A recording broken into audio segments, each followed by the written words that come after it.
Estamos en el principio número 1. Principio general.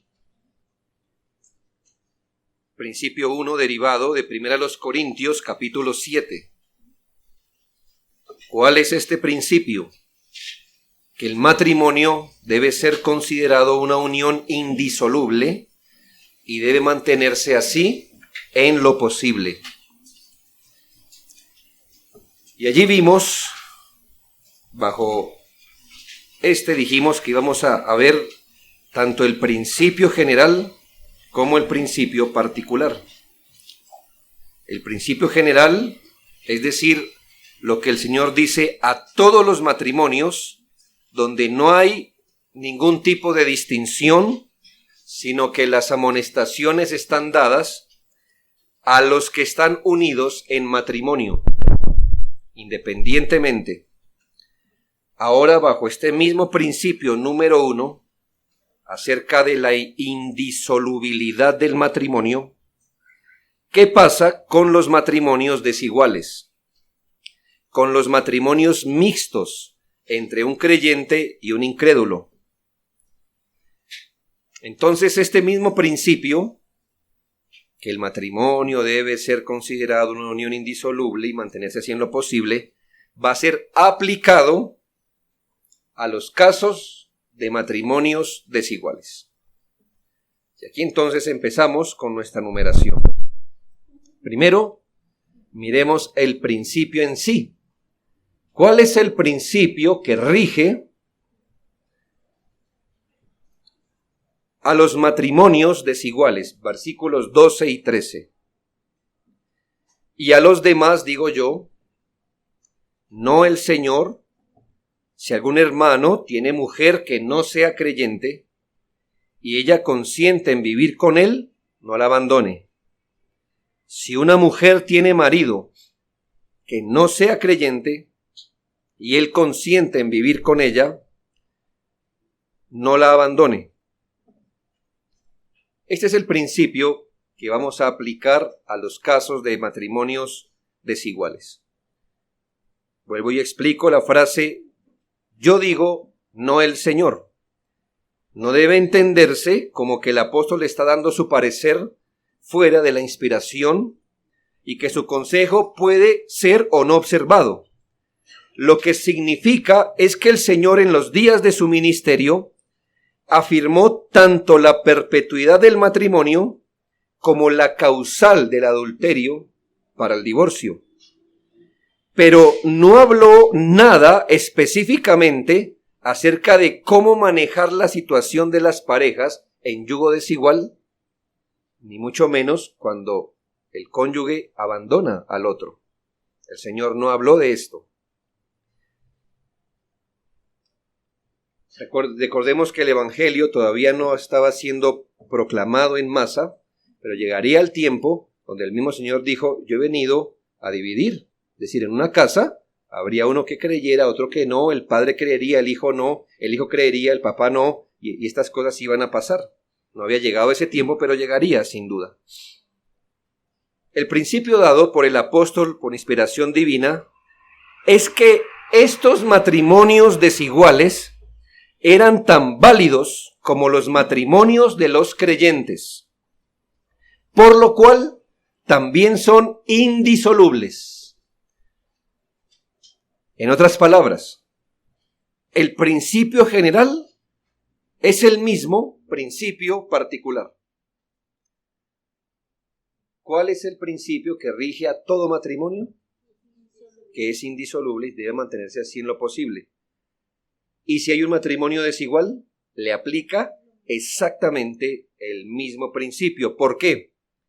Porque todo matrimonio es igualmente válido. Los cónyuges deben vivir juntos y de ninguna manera deben separarse a causa de la diferencia de religión. Yo no temo usar la palabra religión. Hay gente que dice, el cristianismo no es religión, es relación. Ay, hermano. Religión es una palabra bíblica, la religión pura y sin mácula. Bíblica. Si somos una religión, sí lo somos. Procuramos no tener religiosidad muerta, pero la verdadera religión puede ser observada. El punto es este, hermanos, que nadie asuma que por ser de distinta creencia, un matrimonio tiene permiso para disolverse. No, no tiene este permiso. Los matrimonios desiguales siguen siendo válidos delante del Señor. Un creyente no debería pensar que ya que el yugo desigual es prohibido expresamente por Dios, ¿es verdad? ¿El yugo desigual es expresamente prohibido por Dios? Sí. Ya que unirse con un incrédulo es pecado, ¿sí o no? Un creyente no debe pensar que entonces, ya que esas uniones son pecado, entonces es mejor separarse para no estar en pecado. Y entonces aquí es donde debemos precisar muy bien que lo que es pecaminoso como creyente es unirse a un no creyente, que está mal y es expresamente prohibido por Dios que un cristiano se una en matrimonio a un no creyente. Eso es prohibido. Pero el caso aquí no es ese. El caso que está manejando el apóstol Pablo no es el del cristiano rebelde que va en búsqueda de un incrédulo para casarse con él, sino de alguien que resultó bajo esa providencia. ¿Ya? Tiene que tejer bien. Las uniones mixtas son pecado. Pero no todo el que se encuentra bajo una unión mixta está en pecado. ¿Ya entiende? Lo tengo apuntado, así que si la cogió, mejor. Y me la dicta después. ¿Cómo dije? Bueno, acceder a una unión mixta es pecado. Pero no todo el que está bajo una unión mixta está en pecado. Es distinto que usted como creyente tenga la opción y usted deliberadamente escoja una unión desigual, a que usted resulte en una unión desigual, ya sea porque alguno de los dos creyó en Cristo o porque otro que aparentemente creyó en Cristo ahora resulta que no. Si algún hombre o mujer que ahora es nuestro hermano en Cristo fue llamado por la gracia de Dios, hoy está en la comunión de la iglesia, pero tiene una esposa con quien se casó mientras estaba en un estado de falta de regeneración, cuando estaban destituidos de la fe en Cristo, cuando no había fe en Cristo ni en el Evangelio, no debe ver esto como una excusa para disolver el matrimonio. El creyente dice, ahora soy convertido, ahora mire, estoy en unión desigual, esto desagrada a Dios, me separaré, me divorciaré. No, hermanos. La revelación del Evangelio no disuelve las obligaciones naturales. Es decir, cuando viene el Evangelio a una vida, esto no disuelve las obligaciones que tenemos hombres y mujeres entre sí. Antes, el Evangelio refuerza estas obligaciones, las incrementa, las solemniza. Esto es que el creyente no es librado de los lazos matrimoniales con un incrédulo por la fe en Cristo, sino que es hecho más apto para ser un mejor cónyuge. ¿Me hago entender? Es que cuando estudié esto ya estaba más despierto, así que estaba más fuerte. Otra vez le digo, el creyente no es liberado de los lazos matrimoniales con un incrédulo por su fe en Cristo. ¿Creyó? Entonces ya estoy libre. No. Sino que es hecho más apto para ser un mejor cónyuge por su fe en Cristo. En lugar de disolverle el matrimonio, su fe en Cristo, ¿qué hace? Es volverle mejor cónyuge, para que ahora su matrimonio así sea mejor. Nótese que el hombre y la mujer no pueden separarse a su antojo, ni disolver sus vínculos matrimoniales y su relación cuando lo deseen. No deben separarse por ninguna otra causa o por otras causas que no sean las que Cristo establece. Segundo, la razón que refuerza la observancia de este principio. ¿Cuál es la razón que el apóstol Pablo señala que refuerza la observancia de este principio? Es decir, el apóstol Pablo no solo dice, hermanos, el matrimonio fue creado para ser para toda la vida, indisoluble. Esto es así. Y si ahí hubiera dejado las cosas el apóstol Pablo, sería suficiente, hermanos, porque Dios creó el matrimonio como una unión permanente. Y punto. ¿Qué más cosas quisiéramos? Nada más. Pero el apóstol, viendo la debilidad de su gente, quizás para animarlos más, les muestra una razón, una bendición, una ventaja, un aliciente para que el creyente que vive en una unión desigual no pierda la esperanza. El versículo 14 dice, porque el marido incrédulo es santificado en la mujer y la mujer incrédula en el marido es santificada en el marido, pues de otra manera vuestros hijos serían inmundos, mientras que ahora son santos. Es un texto muy fácil de ser malentendido, por lo que debemos hacer precisiones. Y aquí voy a hacer 3 declaraciones que veremos parte a parte. 1.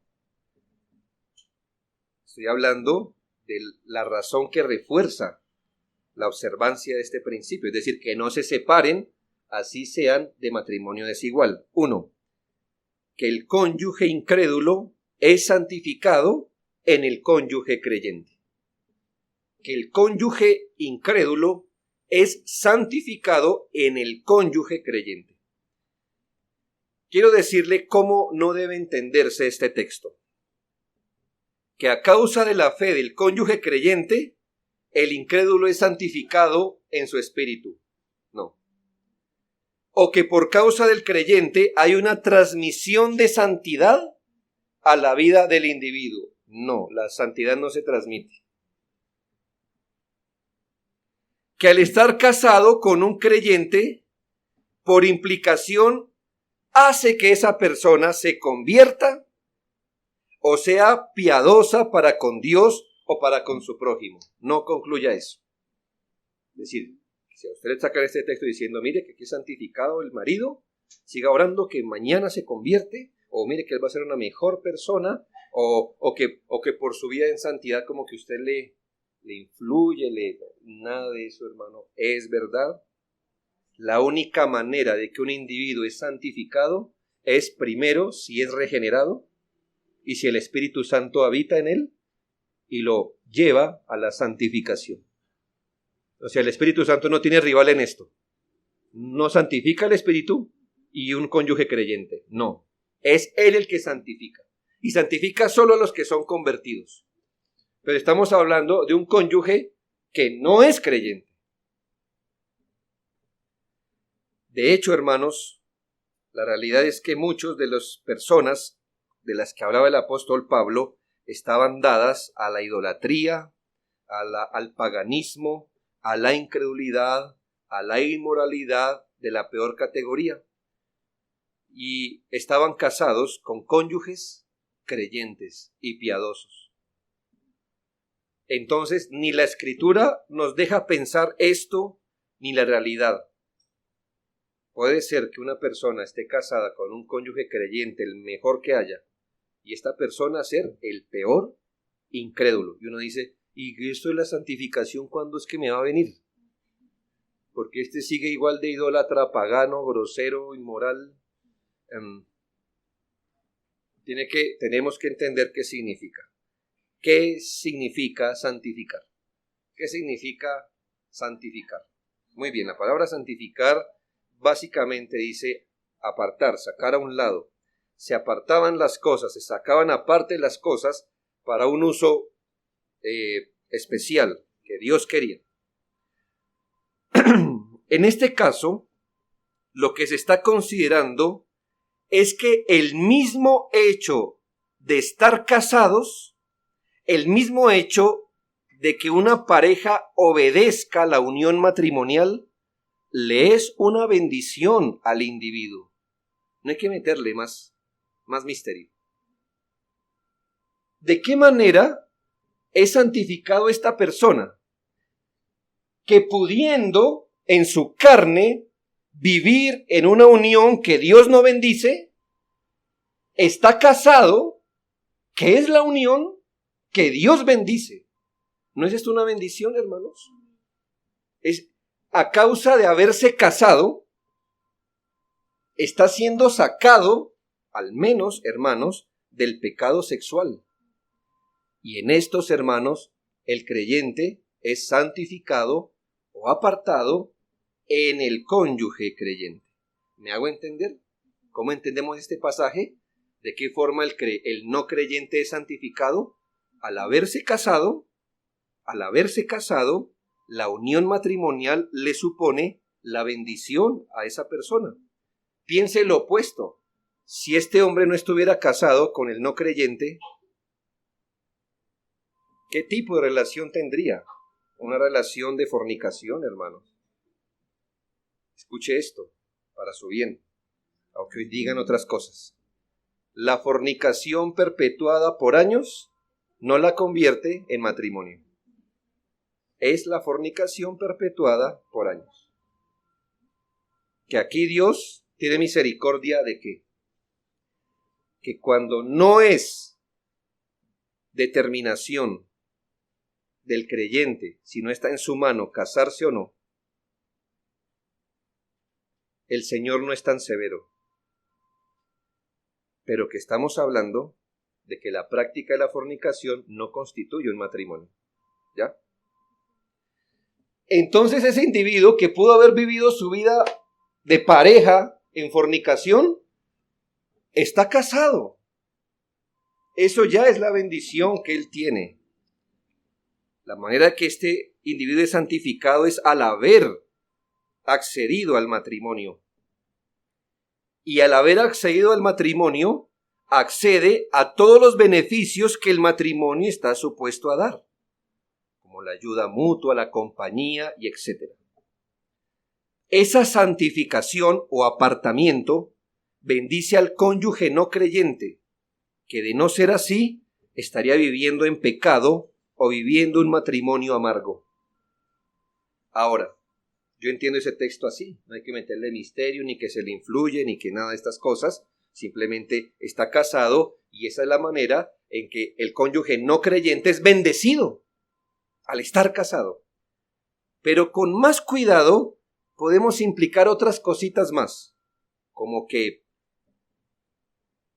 al estar casado con una persona creyente, hay alguna posibilidad de reforma externa. ¿Sí? No se asegura, lo estamos asegurando. Simplemente que está la posibilidad de ¿qué? De que, hermanos, pues el cónyuge creyente está viviendo con él todos los días y entonces algo de la conducta de su cónyuge creyente, es firme, que tiene la ayuda del Espíritu, pues se le puede pegar. Sí, gloria a Dios. La conducta de un hombre, sus principios de vida, su ejemplo, su enseñanza, pueden llegar a contener del pecado al otro cónyuge. Imagínense entonces, empieza una pareja que en el mundo se emborrachaban juntos. Ahora el cónyuge no creyente no se embriaga, como dice la Escritura. Y entonces el otro ya con el tiempo dice, ¿ya para qué tomo? ¿Ah, bien? No lo está haciendo con buen motivo. No le sirve de nada para su salvación. Eso no se llama santificación por el Espíritu, pero es mejor que no tome a que tome.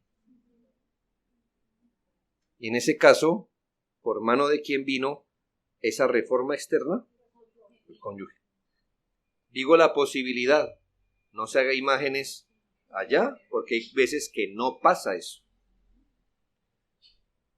Y aunque su reforma externa de ciertos pecados no le aporten a su salvación, no sean contadas como buenas obras que glorifiquen a Dios, al menos no promueve el mal que podría ni en su vida, ni en su hogar, ni en la sociedad. Puedo también implicar esto, hermanos, que al menos el hogar de un creyente puede proporcionar un medio de salvación, no en sí mismo, sino porque por la convivencia, cónyuges escuchan al otro y pueden escuchar de boca de su cónyuge el mensaje del Evangelio. Piense esto, habrá cónyuges que jamás se acercarán a una iglesia a escuchar el Evangelio.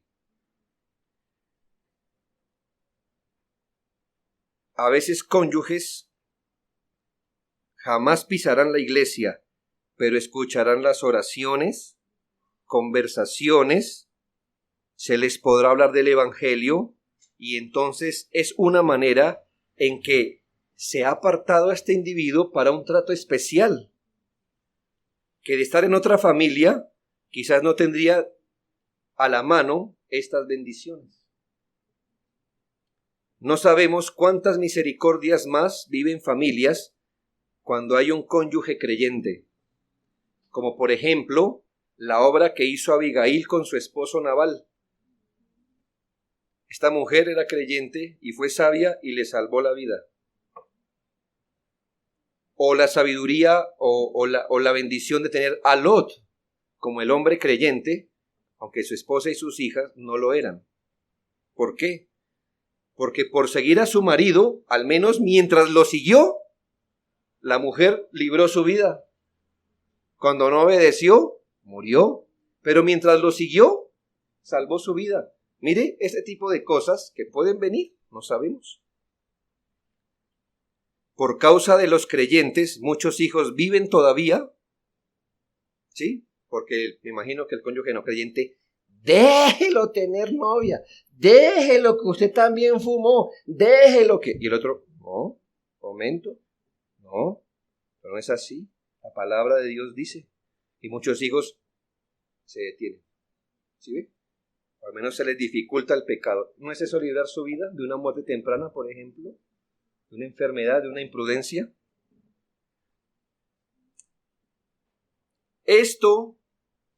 Que esto sea verdad, no exalta la incredulidad del no creyente, ni la convierte en menos pecaminosa o menos grave, mucho menos cuando es llevada a cabo con todas sus expresiones de maldad.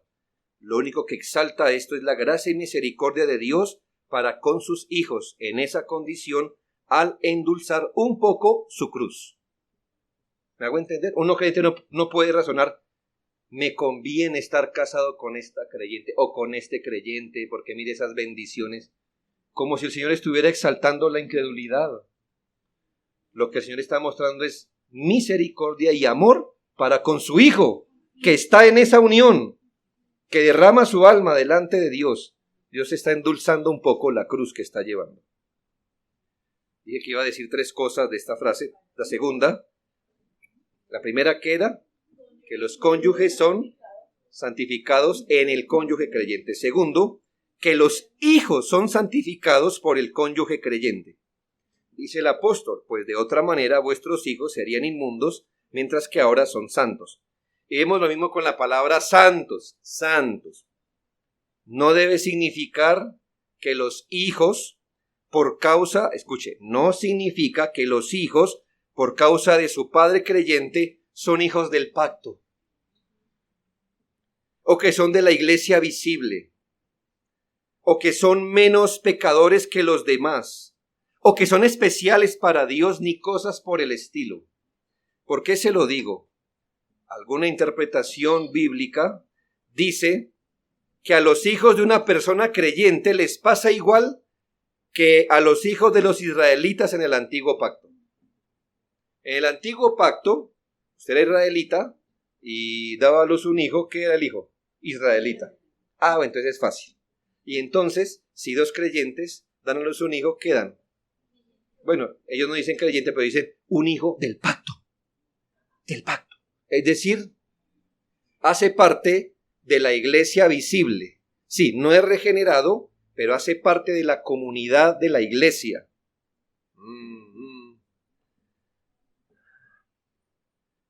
Ellos no afirman que los hijos salen creyentes.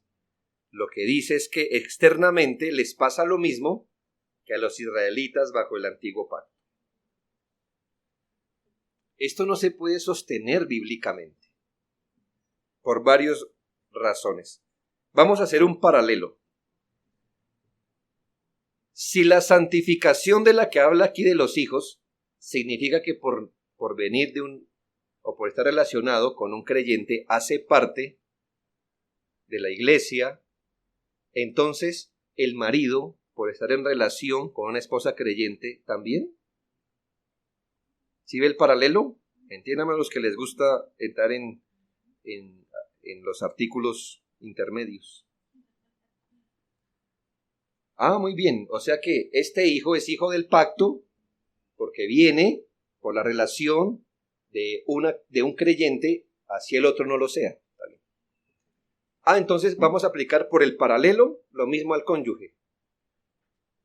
Significa que por estar casado con un creyente o una creyente, ¿él también debe ser considerado parte de la iglesia visible? No.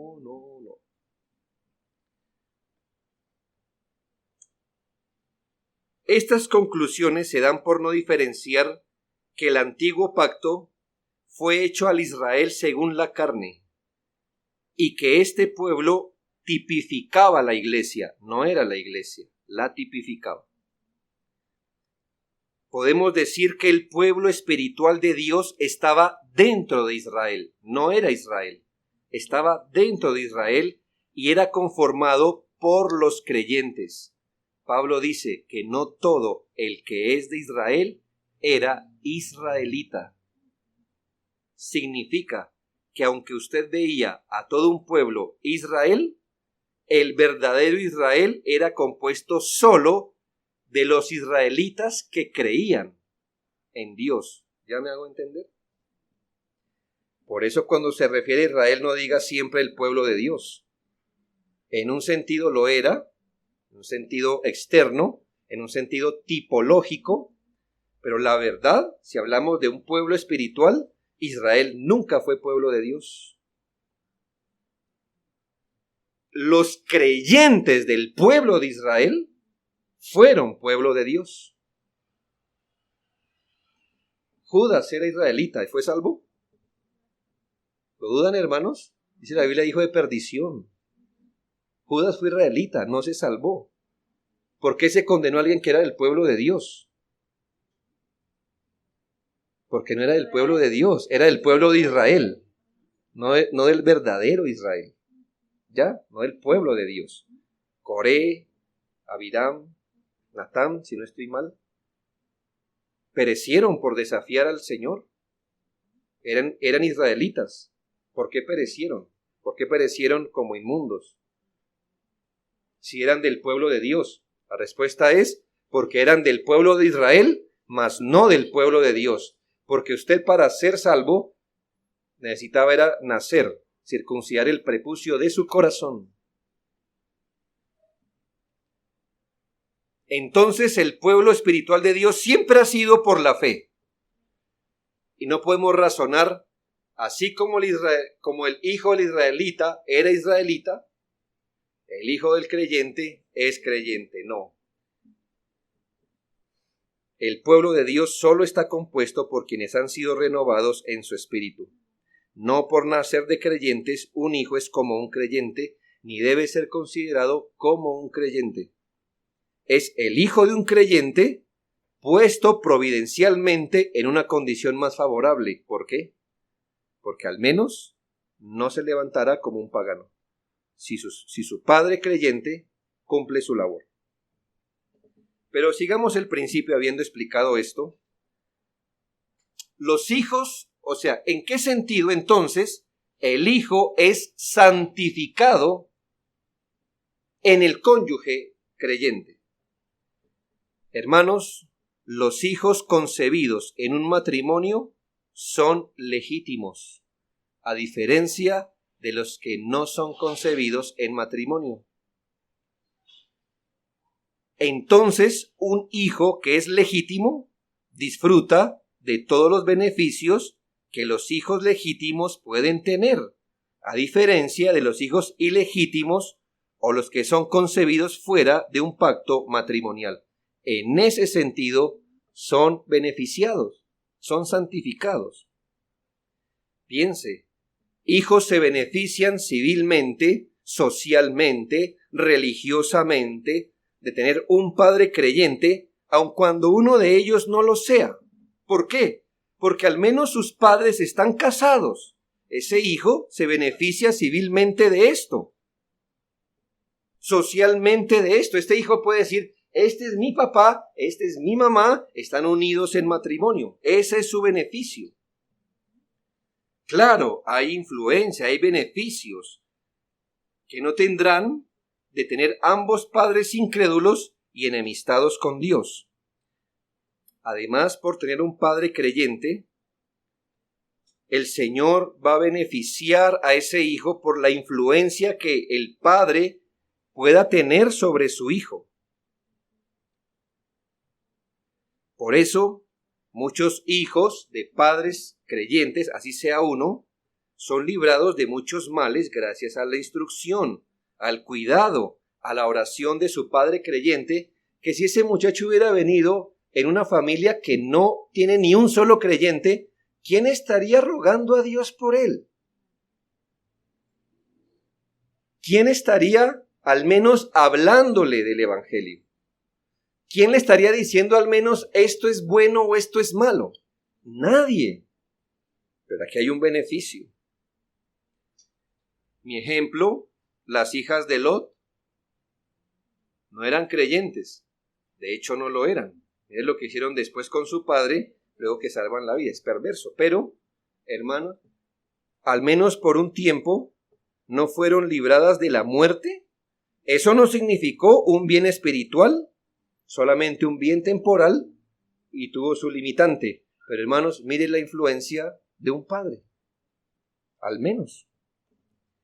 Hijos no creyentes han agradecido la sabiduría que les vino por sus padres creyentes. Hoy no son creyentes, pero reconocen que gracias a su padre que fue creyente o temeroso de Dios, ellos aprendieron esto y lo otro. Puede también significar que el hogar donde hay al menos una luz se convierta en un escenario para traer la conversión a algunos hijos. Yo no estoy diciendo que eso será siempre, porque ni siquiera los matrimonios donde ambos son creyentes podemos asegurar que tendremos a todos nuestros hijos creyentes. Esa seguridad no está en la Biblia. Eso de tú y tu casa hay que saberlo interpretar. Lea un libro que se llama El Evangelio Bíblico y sus promesas, ahí lo explican. Ahí lo explican bien. Pero hermanos, ni siquiera podemos decir, el mandamiento bíblico no es tener hijos creyentes, es ser padres creyentes. Y es hacer con nuestros hijos lo que la Biblia dice. Es nuestro deber. Nunca se nos dice, bueno, ¿y por qué su hijo no es creyente? No, pues que si fuera de mí yo ya le hubiera dado fe. Pero no depende de mí. Pero sí debo ser con mi hijo un padre creyente. Porque sí dice, padres, criadlos en esta y esta estructura. Entonces no estoy diciendo que se resultarán creyentes, pero estoy diciendo que al menos que en un hogar que pudiera estar todo en oscuridad, que al menos haya una luz, estoy hablando del creyente, y que por esa luz una persona pueda escuchar el evangelio, un hijo pueda escuchar del evangelio, puede ser que Dios use eso para la conversión de ellos.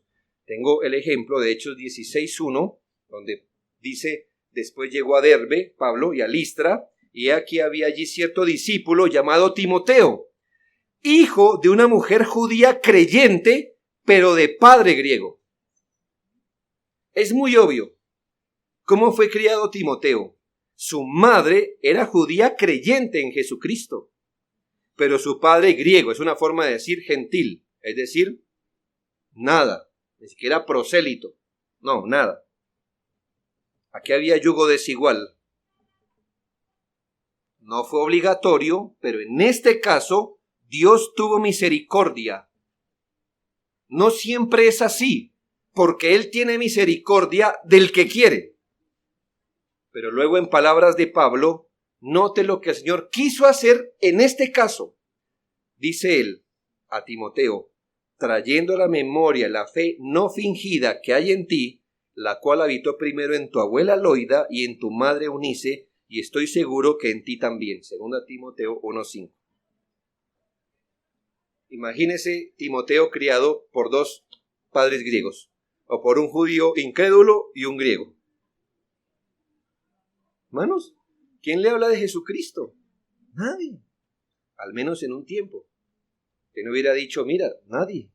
Al menos hubo uno, su madre, su abuela, y el Señor quiso salvarlos. No se asegura, pero es una bendición. Entonces, entendemos el término que es que el esposo sea santificado, significa que al haberse casado, ya está siendo bendecido, porque la otra opción era que vivir una vida de pareja sin estar casado, y eso no supone ninguna bendición. En el caso de los hijos, ¿qué es ser santificado? Que son hijos de matrimonio legítimo, que al menos tienen una luz en su hogar. Y en este caso, al menos hay posibilidades, a diferencia de un matrimonio donde no hubiera ningún creyente, no hay luz. Bien. Y tercero de este punto, ¿no? Porque estoy con un tercero, imagínense. Entonces, estoy en la razón que refuerza la observancia, ¿no? Contemple que el cónyuge incrédulo es santificado en el creyente, que los hijos son santificados por el cónyuge creyente, y que tercero, note la esperanza que acompaña la permanencia del matrimonio en estos casos. Note la esperanza que acompaña el que un matrimonio permanezca en estos casos, cuando hay matrimonio desigual. Esta esperanza jamás debe dejar que un creyente, bajo esta circunstancia difícil, que es convivir con un cónyuge no creyente, abandone el hogar ni sus esfuerzos. ¿Qué le puede dar esperanza? ¿Qué le puede dar ánimo de decir, voy a seguir insistiendo, voy a seguir permaneciendo, voy a esforzarme porque mi matrimonio, así sea desigual, permanezcamos juntos, convivamos juntos? ¿Qué esperanza tiene un creyente en esta circunstancia? El versículo 16 dice, porque ¿qué sabes tú, oh mujer, si quizás harás salvo a tu marido? ¿O qué sabes tú, oh marido, si quizás harás salva a tu mujer?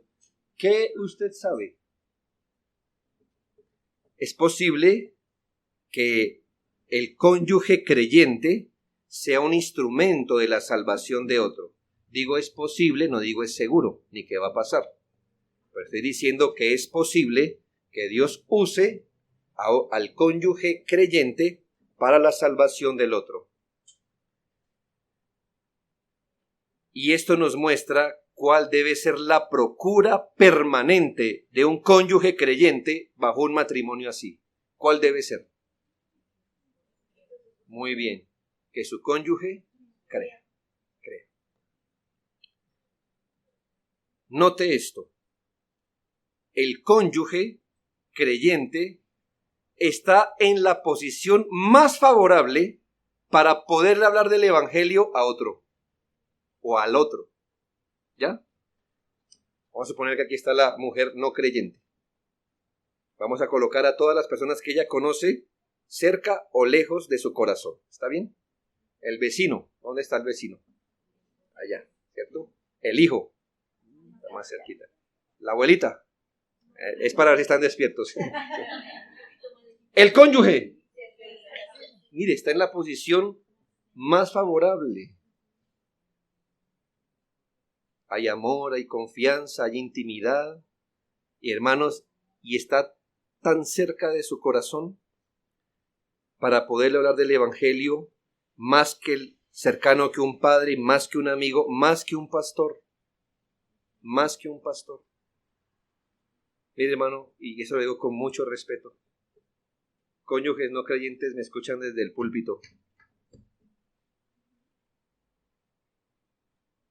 Esposos no creyentes pueden escuchar a sus esposas en su recámara.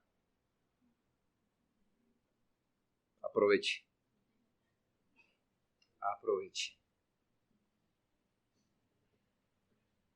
Por eso, el cónyuge creyente no debe pensar en separarse con facilidad.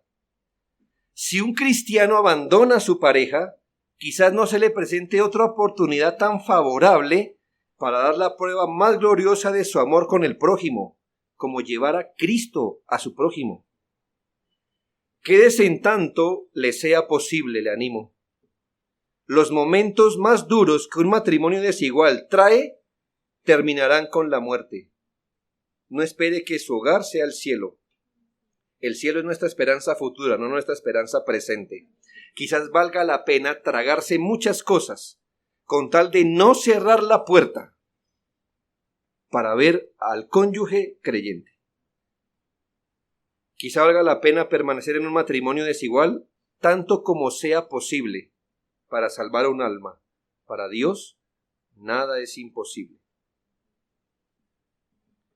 Hablo de posibilidades, pero uno qué sabe, hermano. Si cuando el creyente muera, con los años, el viudo no crea. No sabemos, hermano, no sabemos. Digo, esfuerce por permanecer ahí en tanto como le sea posible y legítimo. Y tercero, ahora sí, te le voy a decir por qué llegué al tercero. El primero es el principio particular en sí. Segundo, la razón que refuerza la observancia del principio. Tercero, la salvedad del principio. La salvedad. Recuerda que el mismo caso se relacionó cuando se habló del matrimonio en general. Si un cónyuge ya no desea vivir en el matrimonio y abandona el hogar por cualquier causa, la salvedad dice que habrá que dejarlo ir o resolver el conflicto y reconciliarse. Pero en el caso de los matrimonios desiguales, el principio es el mismo y sin embargo se aumenta un poco más, ¿ya? En cualquier matrimonio, si un cónyuge, un matrimonio que pues obviamente se espera que un creyente no haga eso, pero si un creyente dice, no quiero permanecer casado, ¿cuál es el principio que mirábamos? ¿General? Bueno, dice la Biblia, sepárese. ¿Me hago entender? Es que usted no puede obligar al otro, ¿me hago entender? Usted no puede decir, no, pues que se queda y venga, ¿a dónde lo va a amarrar? ¿Con qué lo va a amarrar? Pero si el caso se da en un matrimonio desigual, el principio es el mismo y se aumenta más. Versículo 15. Pero si el incrédulo se separa, ¿qué? Ruéguele, échese a los pies, prométale. No, sepárese. Pues no está el hermano o la hermana sujeto a servidumbre en semejante caso, sino que a paz nos llamó Dios. Esto es tremendo y yo quiero... Tremendo, dice Andreita, tremendo. Y quiero explicarlo. Como norma general, escuche, como norma general, y si es por cualquier causa, los matrimonios no deberían disolverse. ¿Tiene cualquier causa? Cualquier causa, que me miro mal, le cocinó, bla, bla, bla. Como norma general, si es por cualquier causa, los matrimonios no deberían disolverse. Pero aquí el apóstol va más allá. El principio es que no hay que obligar carnalmente ni presionar de forma indebida al cónyuge no creyente a que no abandone el hogar. Yo no estoy diciendo que no debamos insistir, conversar, razonar. Lo que estoy diciendo es que no hay que obligar carnalmente al cónyuge que se desea ir. ¿Cómo es presión carnal? Cualquier cosa que no involucre un principio bíblico. ¿Ya? Te puede razonar, decirle, manifestarle, pero ya cuando usted empieza, se me ocurre una cosa, ¿no? Me voy a inventar una enfermedad para que él tenga compasión o ella tenga compasión de mí y no me abandone. Eso es carnal. O decirle, usted me abandona, me mato. Eso es carnal. Ni presionar de forma indebida al cónyuge no creyente.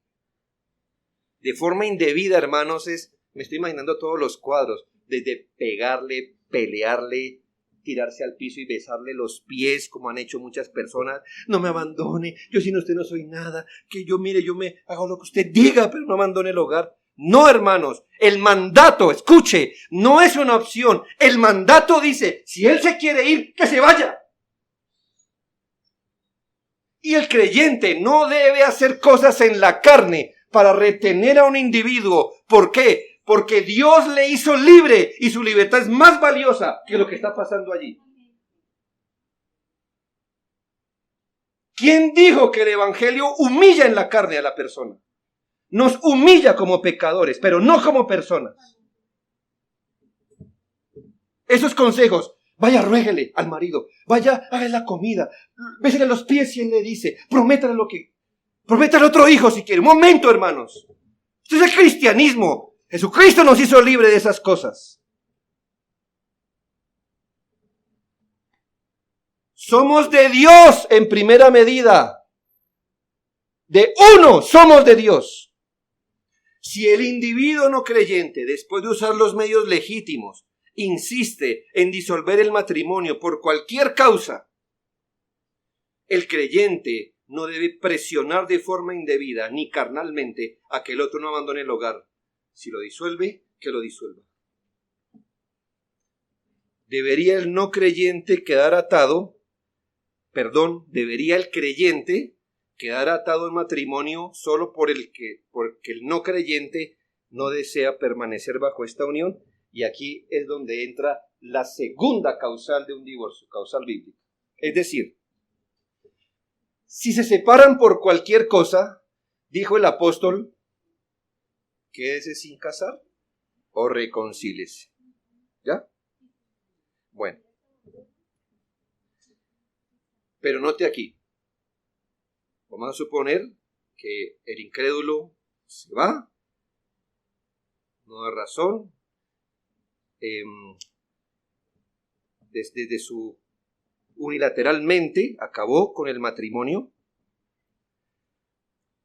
Entonces él vaya a hacer su vida, va y el creyente dice, pero pues yo me voy a quedar sin casar porque la Biblia dice, o que se así o reconcíliese. El otro ya hizo y deshizo, se fue, ya tiene su familia, y el no creyente dice, así es que se aconsejan muchas veces, no, usted sigue casado delante de Dios. Un momento, no. El creyente no debe separarse del cónyuge incrédulo, salvo en primera medida por adulterio, pero si el no creyente llega a romper el vínculo y desintegra el matrimonio y abandona el hogar indefinidamente, deliberadamente, no habiéndosele dado causas justas, el contrato matrimonial se rompe. Y en este caso, el creyente no está sujeto a que le dé la gana al otro de volver, o sí volver, o hacer lo que quiera. No está sujeto. ¿Me hago entender? Son muchas cosas unas sobre otras, hermano. Pero es que es la Biblia. ¿Ya? Si el cónyuge incrédulo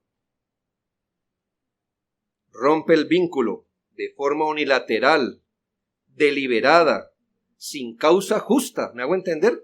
No es porque, por ejemplo, él puede decir, yo voy a abandonar a esta mujer cristiana. ¿Por qué? No, ya que volvió cristiana, pues ya ni me cocina, ni plancha, eso descuidó los hijos, porque dice que es para Cristo, que ya se la permanece en la iglesia ya metida. No, este hombre tiene razón. Tiene razón. Y el creyente debe arrepentirse y decir, mire, entendí mal el evangelio. ¿Ya? Estoy diciendo que cuando el no creyente se va, finalmente se aburrió, punto. No le gusta vivir con un creyente, con alguien que ora, con alguien que se congrega, no le gusta, le produce alergia en su corazón. Ya le hastió vivir con ese tipo de persona. Y entonces, si deliberadamente, unilateralmente y sin justa causa él abandona, entonces está proveyendo la segunda causal legítima por la que una persona puede divorciarse y quedar libre, que es el abandono injustificado deliberado. Miren las razones. 1. La libertad que tiene el cristiano. A los ojos de Dios, el lazo de unión entre un marido y una mujer se deshace solo con la muerte. Es lógico, ¿no? Uno está casado mientras vive el otro. El otro muere, ya no está casado. Y así se disuelve el matrimonio. 2. Por adulterio. Mateo 19:9. O cuando el inconverso abandona a su cónyuge de manera permanente. A esto es lo que el apóstol le llama esclavitud o servidumbre. Cuando uno está casado, tiene una servidumbre, es decir, tiene un yugo de la otra persona. Cuando el lazo se rompe en alguna de esas formas, muerte, adulterio o abandono, un cristiano queda libre. No está sujeto a esperar que al otro le dé su gana volver. El creyente queda libre y libre para volverse a casar en el Señor esta vez. ¿Ya? Por favor. Viene esa experiencia ahora a decir, bueno, me gusta ese no creyente. Venga, por favor. Quedó libre. Es cristiano. Muchos cristianos han tratado de mantener un matrimonio unido, aun cuando el cónyuge inconverso quería el divorcio. Este camino no es el que debemos seguir, hermanos. Si la parte incrédula, hombre o mujer, se separa de la parte creyente a causa de su religión, por odio al evangelio, y le pone como condición para convivir que Cristo sea negado en teoría o en la práctica, que su evangelio sea traicionado, que sus ordenanzas y adoración sean abandonadas, sepárese. Eso es un mandato. El cónyuge dice, ven, yo vuelvo con usted, pero no me vuelva a la iglesia. Y gente dice, ay, sí, porque yo quería sin usted. Que creyentes hacen eso. Niegan a Cristo, niegan el evangelio, niegan la adoración, niegan su testimonio por tener al no creyente contento. Prefiere tener a Cristo contento y no al cónyuge no creyente, porque él va para el infierno. Cristo está en el cielo, donde usted va a ir seguramente si es creyente. ¿Quiere que yo contraiga el evangelio para estar con usted? Mire, primero, hijo de Dios. Segundo, cónyuge suyo. Yo con usted para las cosas de esta vida en lo legítimo, pero con usted para el infierno, no. No. Con Cristo para el cielo. Con usted para el infierno, no. Yo no prometí estar con usted. Yo prometí con usted estar en las buenas, en las malas, en la salud, en la enfermedad, en lo bueno y en lo malo, pero nunca prometí en el cielo o en el infierno. Nunca. Un hermano o hermana en esta situación, escuche muy bien, en esa situación no debe estar sujeto en asuntos de conciencia, en cosas pertenecientes a la adoración de Dios, al servicio y gloria de Cristo. Escúchelo muy bien, porque por esto estoy predicando esto. Voy a ir con otros textos. Este es mi primer peón que le saco al frente. Pues lo va a sacar la reina y los caballos, tranquilo. Pero hermano, piense, mujeres hoy día, hombres hoy día, modifican su cristianismo por su cónyuge no creyente. No haga eso. No haga eso. Su matrimonio no está por encima de su profesión de fe. Lo que le puede dar su cónyuge traicionando el evangelio, Cristo le puede dar mucho más abrazando el evangelio. Los brazos de su esposo no creyente no son tan grandes como el de Cristo. No son tan grandes. ¿Qué teme? ¿Qué teme usted? ¿El abandono? Cristo es su esposo. ¿Sustento? Cristo es su sustentador. ¿Qué teme? ¿Qué le teme? ¿Qué le teme a un hombre? ¿Qué le teme a una mujer? Que lo chantajee con el matrimonio para que usted abandone su fe. ¿Qué le teme? No temáis al hombre. Nada puede hacer. Pero usted niega su fe para tener contento a su cónyuge. Es una bomba de tiempo. Su cónyuge no estará contento con usted. ¿Me hago entender? Nunca, hermano. Usted no dice, está bien, ya dejé ir a la iglesia, dejé leer mi Biblia, dejé de orar, dejé esto, ahora sí tendré un esposo amable, amoroso. ¿Sí? ¿Verdad? ¿A alguien le ha funcionado al menos? Es un hombre en su carne. Está pensando en las cosas de la carne. ¿Qué quiere? ¿Fruto espiritual? No. Segundo, la paz del cristiano. Es decir, ¿por qué el Señor dice, ¿se quiere separar? Escuche bien, yo no estoy diciendo que si un hombre o una mujer quiere irse, un creyente no va a hacer nada. ¿Se quiere ir? Pues vayas, Cristo es mi todo. Y cante, ¿no? Cristo es mi... No, un momento. Hay cosas legítimas que se pueden hacer. ¿Qué está pasando? Es algo que yo pueda cambiar. Escuche, que pueda Sí, porque ahí dije, sí, abandone la iglesia. No, eso sí no puedo. Sí, pero es algo en mi carácter. Yo puedo orar al Señor, pedir que Él me ayude. Si es algo en mi carácter, lo que te está haciendo huir. No soy buen esposo, no soy buena esposa. Hay cosas legítimas que uno puede hacer, ¿verdad? Mira, yo me comprometo, etcétera. No nos separemos, mira, etcétera. Todo así. Hay cosas legítimas. Oremos, mira, yo voy a orar. Pidamos consejería. Tantas cosas, ¿verdad? Digo que no se debe retener por la fuerza a alguien que voluntariamente quiera irse, hermano. No podemos hacerlo. Usted no quiere estar al lado de alguien que constantemente le recuerde que usted es la última persona con la que quiere estar. No es cuestión de dignidad personal. Es que yo tengo que darme mi puesto y mi valor porque soy una mujer y un hombre hijo del rey. No, no es eso, hermano. Que a libertad nos llamó el Señor y segundo, a paz nos llamó el Señor.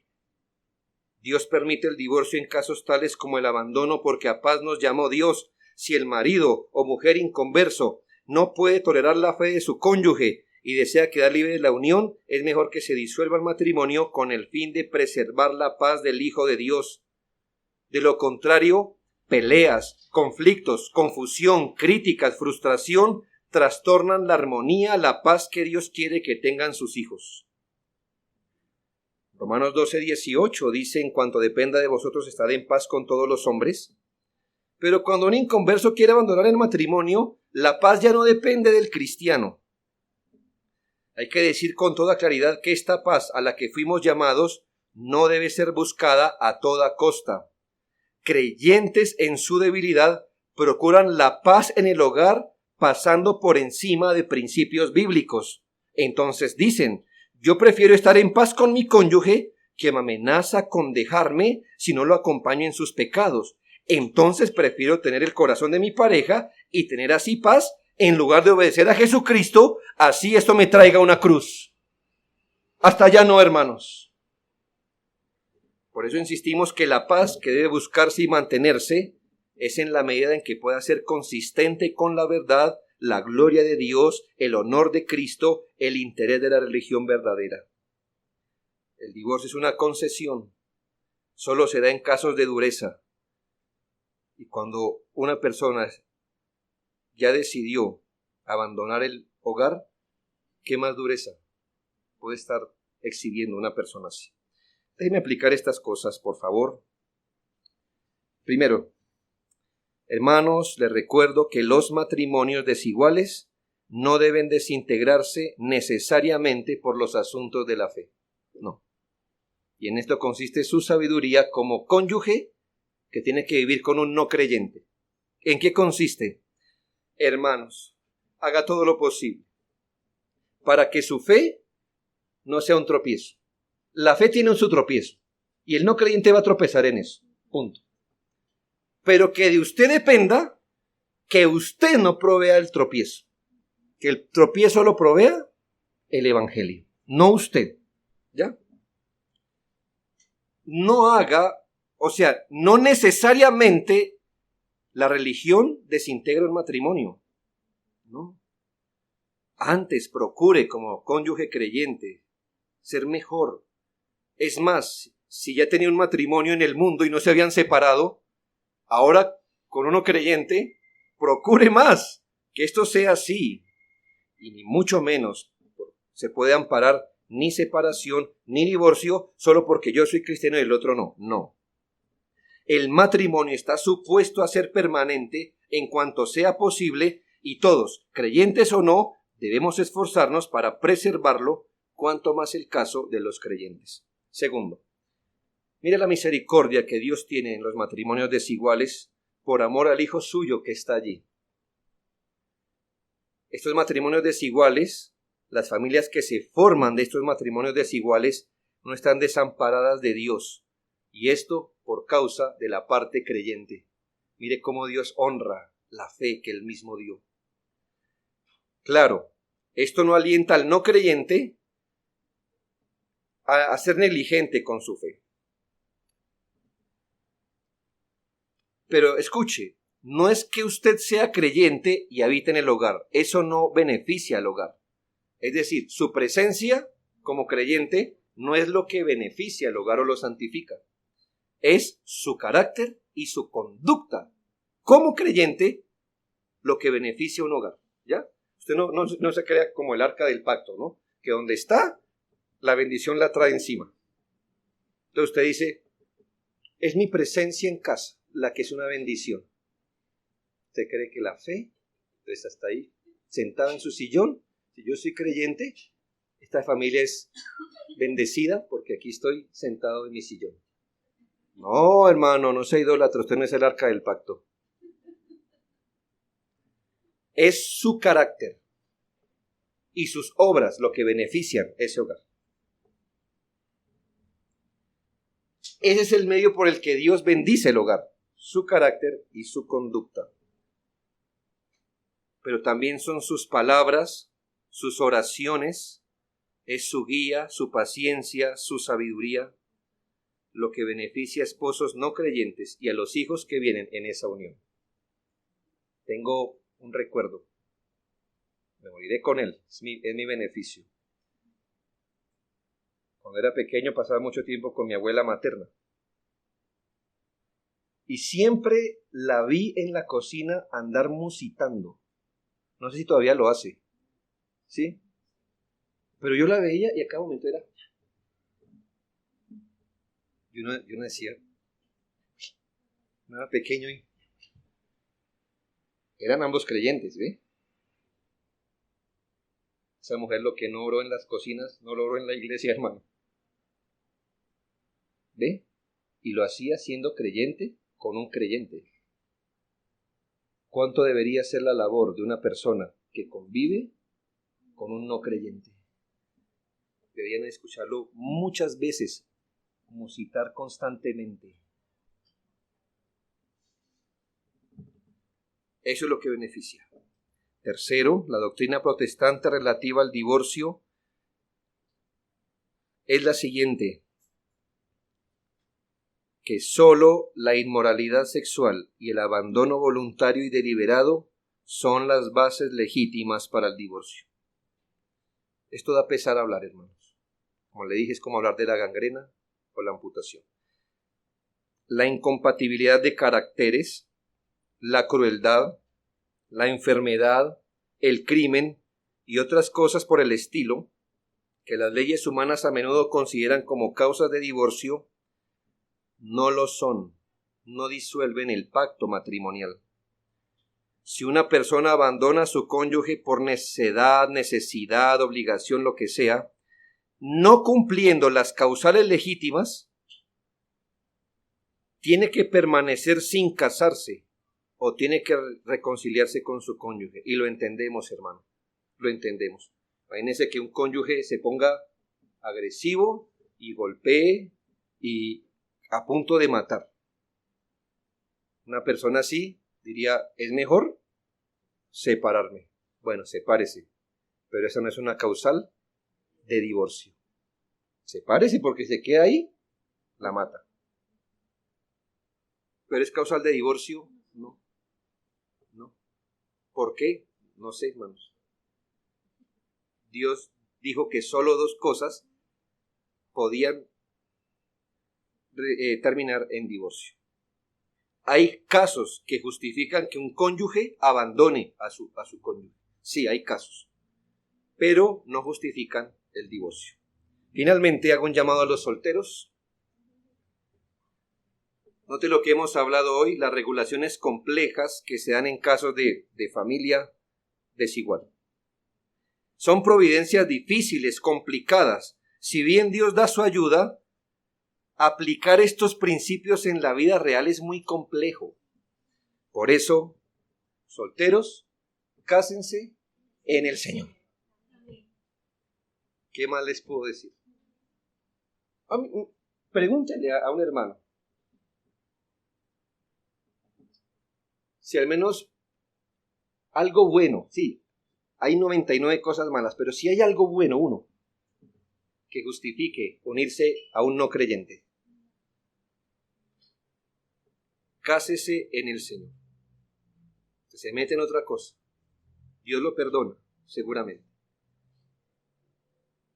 Pero ahora vaya en la vida real a aplicar estos principios a la convivencia y va a ver lo duro que es. Usted no se ha casado, cásese en el Señor. A los casados, hermanos, aplique los principios bíblicos a su hogar. Sea paciente, sacrificial, firme. Es necesario. Que usted tenga fe, eso no hace a su hogar bueno. La fe no actúa por sí misma. Dice la Biblia, la fe obra por el amor. La fe tiene obras. Usted no pueda creer que porque usted tiene fe, ya su familia o su matrimonio es bueno. No. Usted tiene que a la fe que tiene, entonces añadirle obras, obrar por el amor. Imagínese vivir como si fuéramos un matrimonio desigual, no siéndolo. O peor aún, matrimonios cristianos viviendo como incrédulos. Mi hija hoy no quiere ir a la iglesia. ¿Verdad que no? Hoy sí no. Ahí está el Telegram. Y es que el día del Señor es día de la familia también. ¿Verdad? Y la familia. Imagínense, hermano. Ay. Hermanos. Eso es vivir como los incrédulos. Como los incrédulos. Ay, es que castiga tú al niño, que es que yo lo amo tanto que no lo quiero castigar.